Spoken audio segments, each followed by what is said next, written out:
Hello there everyone, welcome back, and I'm here to talk about a video game this time, not a movie. I know, and this is pretty big because my last game review I believe was either almost 2 years ago or 2 years ago. And what's funny is when I started doing my channel, I was wanting to do both game reviews and movie reviews. Well, it turns out I was more interested in the movies than games because there wasn't really that many good games that I would want to discuss and stuff this generation, unfortunately. And obviously, I only have a PlayStation, so anything on Xbox or PC or Nintendo, I don't have, so I can't replay. And for PlayStation, the only good games that they had that would come out on their console was God of War, which if you want to see on my unboxing video, you can. By the way, that was a great game. I just never got around to reviewing it because I was busy with stuff. And recently, the Spider-Man game. So I thought, since I was playing it recently, the game is still pretty new. It just came out this Friday. I thought I'd give my thoughts on the game and, get another game review out there since it's been way long overdue since I've done a game review. So I'll do a brief description. I will probably say there might be some spoilers I might want to talk about later on in the video, but as of now, it's going to be spoiler free. There we go. And if I have any spoilers I want to say, I'll let you guys know.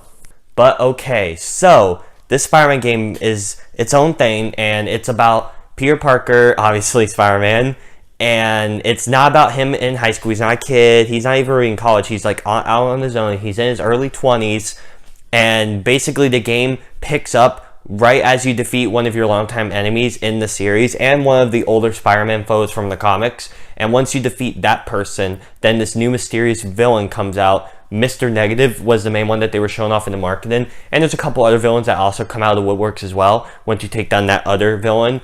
And as they warn, more will want to appear, and so he has to deal with all that. Plus, he has to deal with relationship drama with Mary Jane and just a bunch of city stuff going around. It's New York City. So that's basically a brief mini description without spoiling anything as of now. So I'll just talk about the good and bad. Now, there isn't really that much bad because I freaking love this game. If you follow me on Twitter, which if you don't, here you go, you would see that I was spamming the hell out of that with my Twitter posts of Spider-Man stuff. They have the photo mode where he does selfies like that. It's amazing. I loved every minute of it. All the costumes were great.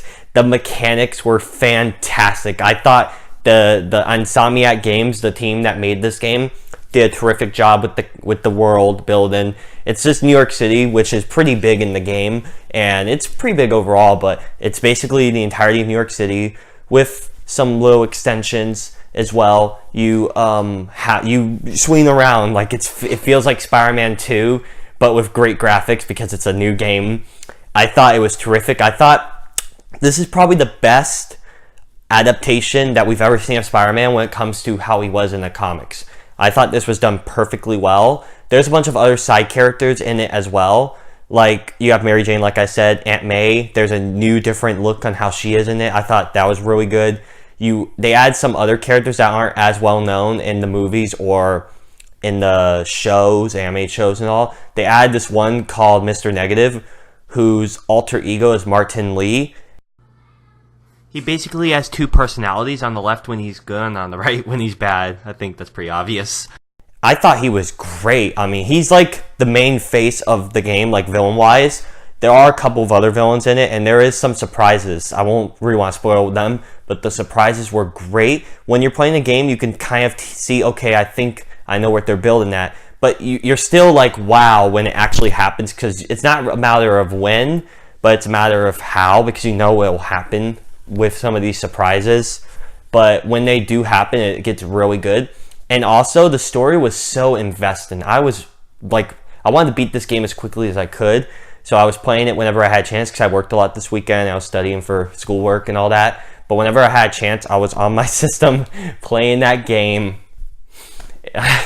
It was such a blast. And he isn't the only character you play as. You get to play as Mary Jane, like I mentioned, she's in the game, but you also get to play as her as well in some little sequences where she's going to investigate and do all kinds of stuff like that. I thought that was really creative. Like, with each character you play as, they have their own unique kind of gameplay style. I thought that was really inventive.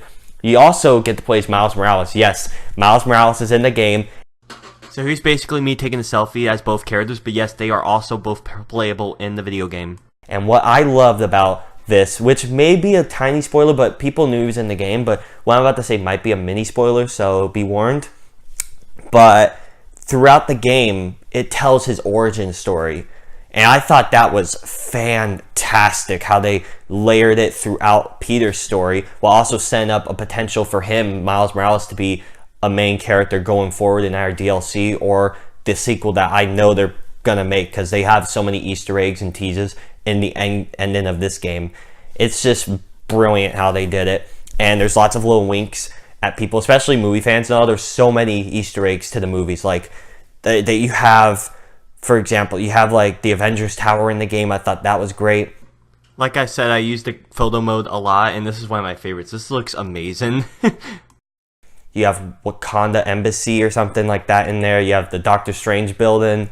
So many cool stuff. And he references, he talks about some of these other heroes, like, where are they and stuff. So it's possible that this might be the foundation of a video game cinematic universe. Now, everyone would be like, no one's really been talking about that. That could just be me theorizing, going into speculation territory.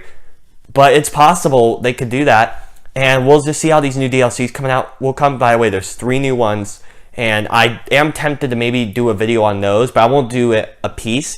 If a lot of you guys like my review here and you want to hear me talk about the DLCs, I could do all 3 of them in December, because they come out in October, November, and December. They're 3 story DLCs. One of them I know is about Black Cat, and I'm real excited about that because there's a lot of side missions, by the way. It's like a Batman Arkham game, but it's Spider-Man, but they have the Spider-Man mechanics and Spider-Man characters and stuff. It's basically that kind of feel. So if you love the Arkham games, you're going to love this. Absolutely. And I'm still debating on what I think is better, because those were great. I mean, they had 3 games. This is only 1, so obviously those outweigh this. But if they make more of these Spider-Man games and they're all consistently great like this one is, it's possible that it could trump. But I thought I was really enjoying myself. Like I said, that photo mode was amazing. I had such a blast with that. I just thought there was a lot of love and passion poured into making this game. You know that they spent quite a while making it. And what surprised me is, now I know a lot of PlayStation fans, because this is like an exclusive company that usually makes exclusive PlayStation games, and their big franchise was Ratchet and Clank. Now, I wasn't really that much of a fan of Ratchet and Clank, and I wasn't expecting them to be that good when it came to this game, so I wasn't really that interested. Which, if you guys were, like I said, following me on Twitter, I was mentioned I've seen The Nun, but I never got around to that because I was so busy hooked on this, and I probably won't be able to see The Nun. So any of you guys, sorry, I might not be able to see The Nun, but I heard it was awful anyway, so whatever. But yeah, I think I made the good call playing this game, because it was a total blast. The people cared so much. There were so many fun little Easter eggs for fans. It had great mechanics. It looks fantastic. The villains were really fleshed out. A lot of them were really fleshed out. Some not as much. Some were just there to fight, which is fine. A lot of the characters had so many layers to them. So here's basically the majority of your villains in this game, aka the Sinister Six. Yes, they're in this. And the ending of the game is so tragic. It's so sad. I thought it was brilliant, and what turned it up an extra for me. Now, that's a lot of praising and stuff. Do I have any complaints? Well, none that I can really say is like ruins the game for me, but there is a nitpick that some of these side missions can get kind of repetitive. And what I mean by that is, like, you have a couple side missions that you do. Like, there's these ones where you do these research labs that Harry says for you to do while he's away in a Europe trip or something. And those get really annoying. Those, I'm really not excited to do those. But there are also some good ones that balance out those bad ones, like collecting the book bags that you lay around the map that tells more artifacts that you had and tells a little bit more backstory. I thought that was really cool. Taking pictures of the landmarks in New York City, I thought was brilliant as well. It expands your universe in this game. I thought that was really cool. There's some like teases, like Black Cat, you scope out about stuff about her, and it teases she's gonna be one of the main villains in one of these DLCs, so it teases that. There's a lot of cool ones. There's a Taskmaster. He comes in and you have to do a bunch of challenges, and then you fight him and stuff. Lots of really cool stuff like that, and that outweighs the bad ones, like that research lab one. And there's a pigeon one, guys, where you have to collect pigeons for this one guy. I did take a screenshot, and I thought it was hilarious. So I'm gonna show a lot of my pictures in here. It'll probably be like a little gallery. I'll talk over it so it won't just be blank. But I took a lot of pictures. I won't show all of them, goodness no, because I posted them all on Twitter. So if you want to check out my Twitter to see them all, you can. But I'm going to show you some of the highlights I really loved. Here's the pigeon. Oh my gosh. There's a lot of goofy moments like that with photo mode. So this was my first photo mode picture I took. Here's me just webbing up some fools. Here's me kicking a guy off a truck with stickers that are available. Here's me diving through something. So now I wanted to discuss this Easter egg because everyone was talking about it. But a few weeks prior to the game coming out, one of the fans asked the company on Twitter if they could put an Easter egg of Maddie, will you marry me? Because that was his girlfriend's name and he wanted to propose to her.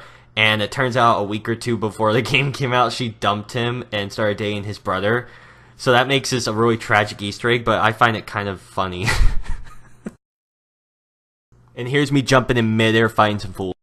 But overall, those are my thoughts on this Spider-Man game. I was really blown away. I was so happy. This might be the best game that came out this generation, which isn't saying a lot. Before, it was God of War. That was my favorite. I'm still debating on which one I liked more because both were fantastic. But this one, I love. I feel like I like it more because I'm such a big Spider-Man fan and I'm a really big Marvel fan, obviously.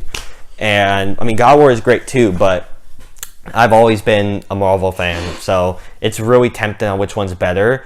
I mean, I'll need to think about it more. But this was a really good game. If you guys have a PS4, I highly recommend you get it. And I think it's selling really well because when I pre-ordered mine about a week or two before the game came out, and there was only one copy left. That's how sold out it was becoming. It's just crazy.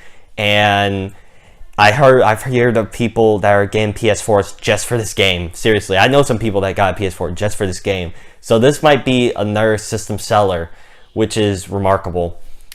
With all that said, I'm giving Spider-Man PS4 a 10 out of 10. Yes, this was a fantastic game. So those are my thoughts on Spider-Man PS4. Thank you all for watching. I hope you really enjoyed this game review. I had a lot of fun talking about this game. I thought it was fantastic. And if you guys want to see any more game reviews from me, because I don't really do those that much, let me know. I could talk about some games that have come out. Like maybe I could talk about Rainbow Six Siege, because I'm really into that. If you guys want me to do a God of War review, I can give my thoughts on that game. Just let me know if you want any more game reviews. Also, I plan on seeing The Predator, since I haven't really seen a movie since The Meg. I believe since The Meg. But I need to see an actual good movie, because that was just bleh. But if you guys want to leave comments in the description and all that, you can. If you want to subscribe, if you want to queue and hit the bell and all that good stuff so you can get notification when I upload and all, that'd be great. Also, for the millionth time, if you want to follow me on Twitter, you can. Thank you all for watching. I hope you all enjoyed this review. I had a lot of fun talking about it. And if you like this, you can check out more of my other videos on my channel. Thank you all for watching.